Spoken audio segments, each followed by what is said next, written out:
TK. Sekarang kita mau urus surat buat ke candinya. Yes.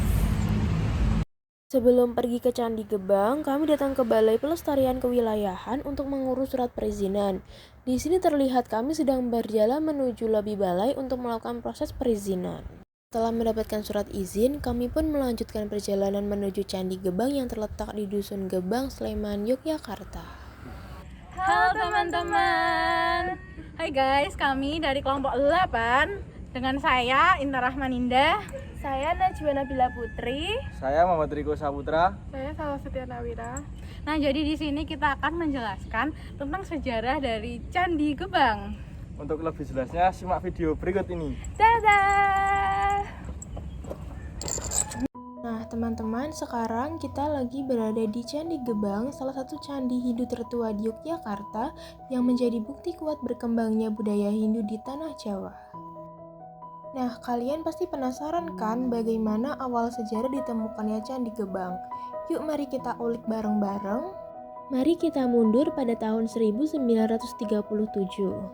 Penemuan Candi Gebang ini dimulai dari proyek penelitian arkeologi resmi yang dilakukan oleh pemerintah Hindia Belanda. Pada tahun tersebut, Candi Gebang sudah masuk pada tahap pertimbangan dan mulai dilakukan penggalian serta rekonstruksi. Nah, ini adalah rekonstruksi awal Candi Gebang. Namun, karena kondisi ekonomi dunia sedang sulit akibat krisis tahun 1930-an dan pecahnya Perang Dunia Kedua, pekerjaan dilakukan secara terbatas dan berskala kecil. Arsitek Belanda yang bernama Van Ramold, pemimpin proyek ini, beliau berhasil menyusun ulang batu-batu yang ditemukan di lokasi candi. Berikut ini adalah gambar rekonstruksi candi yang berhasil beliau susun. Selain ditemukannya struktur utama, ditemukan juga banyak artefak penting, yaitu 2 lingga, peti abu dengan 9 lubang berbentuk teratai, 2 arca duduk, arca dewa berdiri, kindi teko ritual tanah liat, perhiasan dari emas berbentuk bulan sabit, dan benda perunggu yang rusak. Wah, menarik sekali ya. Selanjutnya mari kita bahas kaki dan badan candi. Kalau kita lihat dari bawah, Candi Gebang mempunyai struktur lengkap seperti candi-candi Hindu lainnya, terdiri dari kaki, badan, dan atap. Bagian bawah candi bisa disebut upapita, yaitu berfungsi sebagai penopang kesucian. Lalu ke tubuh candi yang hanya dihiasi oleh hiasan sederhana, yang hanya berupa bingkai sisi dan pelipit-pelipit rata. Menariknya, candi ini tidak punya tangga batu menuju pintu masuk. Jadi para arkeolog menduga dulunya tangganya mungkin dari kayu atau bambu. Sekarang mari kita lihat bagian luar dindingnya. Di sebelah kanan dan kiri pintu masuk ada relung kecil tempat arca penjaga atau parswa dewata ditempatkan. Di kanan pintu masuk ada arca Nandiswara penjaga arah timur yang menjadi pengawal Dewa Siwa. Namun sayangnya arca ini sudah tidak lengkap lagi karena kepalanya sudah menghilang. Ini adalah foto ketika arca tersebut masih lengkap. Sementara di sisi kiri pintu seharusnya dulu ada arca Mahakala, tetapi sepertinya sekarang belum ditemukan. Lalu di sebelah barat atau belakang candi ada arca Ganesha yang duduk di atas yoni menghadap ke utara. Ini adalah simbol kebijaksanaan dan penghalau rintangan. Sekarang mari kita masuk ke bagian dalam candi. Di sini hanya ada satu ruangan kecil dengan yoni sederhana batu persegi dengan cerat di satu sisinya. Nah, sebenarnya yoni ini dulunya dipasangkan dengan lingga sebagai simbol Dewa Siwa. Lingga ini bentuknya seperti tiang batu yang ditancapkan di tengah yoni. Tapi sekarang sudah tidak ada lagi kemungkinan dipindahkan waktu pemugaran. Secara simbolik, yoni ini melambangkan unsur perempuan atau ibu pertiwi, sedangkan lingga melambangkan unsur laki-laki atau Dewa Siwa. Keduanya menyatu sebagai simbol keseimbangan antara langit dan bumi, sumber kehidupan dan kesuburan. Pada masa lalu, waktu upacara keagamaan, arca Ganesha juga dibasuh dengan air suci lewat cerat yoni. Air yang mengalir dari situ dianggap suci dan dibagikan kepada para pemuja agama Hindu. Selanjutnya mari kita ke atap Candi Gebang. Atap Candi Gebang tersusun atas 3 tingkat atau tala yang melambangkan ajaran Triloka dalam kepercayaan Hindu Siwa. Triloka sendiri terdapat 3 tingkatan, dimulai dari tingkatan terendah yaitu Burloka adalah alam manusia, Selanjutnya ada Bufarloka, yaitu alam para roh dan dewa rendah. Dan yang terakhir yaitu tingkatan tertinggi adalah Svarloka, adalah alam para dewa tertinggi dan tempat bersemayamnya dewa Siwa. Di bagian puncak atap terdapat bentuk Padma atau bunga teratai mekar yang menjadi dasar tempat berdirinya lingga, yaitu simbol kesucian, kekuatan, dan keagungan dewa Siwa sebagai sumber kehidupan alam semesta. Bunga teratai ini melambangkan kemurnian spiritual yang lahir dari dunia fana sebab ia tumbuh dari air keruh namun tetap suci dan indah. Susunan 3 tingkat atap yang berakhir pada Padma dan Lingga menggambarkan perjalanan jiwa dari dunia manusia menuju persatuan dengan Siwa. Dari Burloka naik ke Svarloka menuju kesempurnaan yang rohani. Bentuk atap ini juga menunjukkan bagaimana arsitektur Candi Gebang tidak hanya bersifat fisik tetapi juga sebagai serat simbolisme kosmis tentang hubungan manusia, alam, dan Tuhan. Lalu selanjutnya untuk denah Candi Gebang ini, Candi Gebang berdenah persegi berukuran 5,25 meter x 5,25 meter dan tinggi sekitar 7,75 meter. Berdasarkan ciri arsitekturnya, para ahli memperkirakan candi ini dibangun sekitar tahun 730 sampai 800 Masehi pada masa Wangsa Sanjaya di Kerajaan Mataram kuno. Fungsinya adalah sebagai tempat pemujaan Dewa Siwa, pusat ritual kesucian dan penghormatan terhadap alam semesta. Menariknya, di sekitar area sini, kami juga menemukan beberapa batu besar yang bentuknya belum sempurna. Sepertinya batu-batu ini adalah bagian candi yang belum sempat dibentuk atau digunakan dalam waktu pemugaran. Nah, Candi Gebang ini merupakan candi Hindu Siwa yang menandai masa awal berkembangnya agama Hindu di Jawa Tengah. Sederhanaan bentuk dan minimnya ornamen menunjukkan bahwa candi ini digunakan oleh komunitas kecil atau seorang resi untuk pemujaan Dewa Siwa. Selain itu, Candi Gebang juga menjadi bukti adanya akulturasi budaya bagaimana unsur-unsur keagamaan Hindu India berpadu dengan tradisi lokal Jawa pada masa awal Mataram kuno. Assalamualaikum warahmatullahi wabarakatuh. Halo teman-teman, jadi kita di sini akan mewawancarai Bapak Iwan dari BPK mengenai situs Candi Gebang. Di sini saya Inna Rahmaninda, Saya Najwa Nabila Putri. saya Salah Setia. Saya Muhammad Riko Saputra. Nah, kita langsung aja mewawancari Pak Iwan.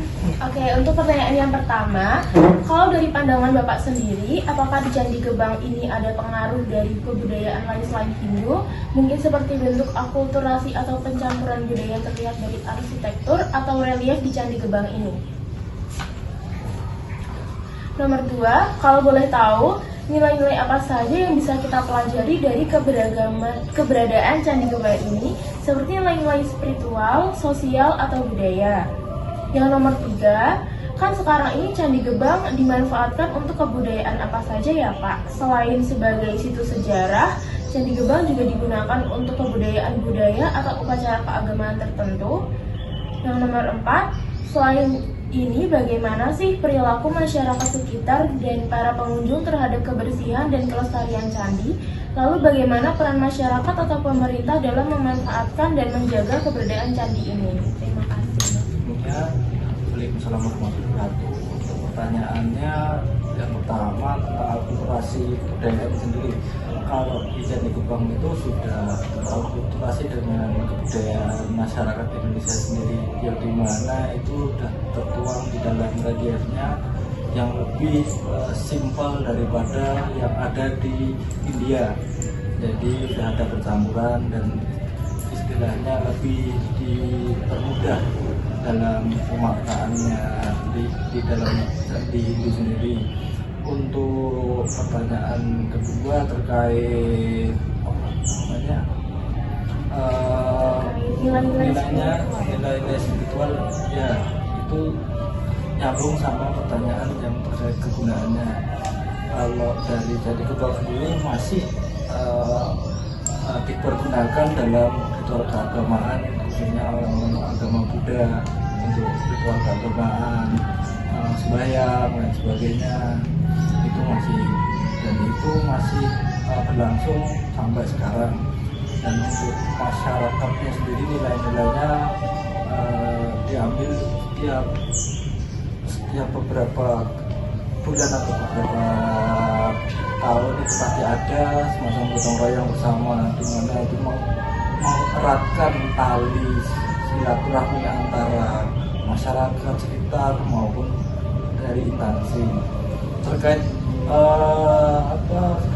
peran pemerintahannya sendiri. Untuk Candi Gebang ini kita lebih terbuka, di mana masih banyak dengan untuk kegiatan-kegiatan seperti bidang tempat untuk ritual agama khususnya tadi, terus buat rekreasi atau buat foto-foto keluarga maupun tempat edukasi buat sekolah-sekolah menengah maupun sekolah-sekolah lanjutan, bahkan masih digunakan untuk para mahasiswa-mahasiswa untuk penelitian terkait studi di Candi Gebang sendiri. Nah, kalau bilang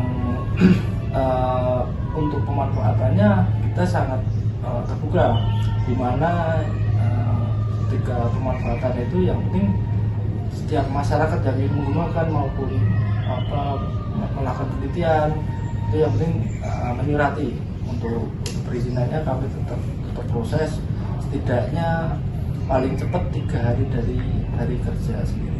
Seperti itu. Mungkin ada tambahan. Untuk perilaku masyarakat sekitarnya bagaimana ya Pak terhadap kebersihan dan kelestarian candi? Kalau untuk masyarakat sekitarnya itu sangat peduli, di mana mereka seringkali gotong royong. Tadi sudah saya jelaskan, gotong royong terkait kebersihan, terus terkait tempat sampah juga mereka yang istilahnya rumah-rumah di pinggiran candi itu memfasilitasi tempat sampah, di mana itu buat pembuangan sampah ketika ada pengunjung dan sebagainya. Yang kadang pengunjung ada yang kurang, mohon maaf, kadang kurang mentaati peraturan terkait sampah. Ya, itu mungkin kurangnya edukasi bagi masyarakat terkait sampah. Itu sangat masih perlulah disosialisasikan. Terkadang kita juga menegur kalau ada yang buang sampah sembarangan, terus akan ada warga yang istilahnya juga menegur terkait kalau ada pengunjung yang membuang sampah.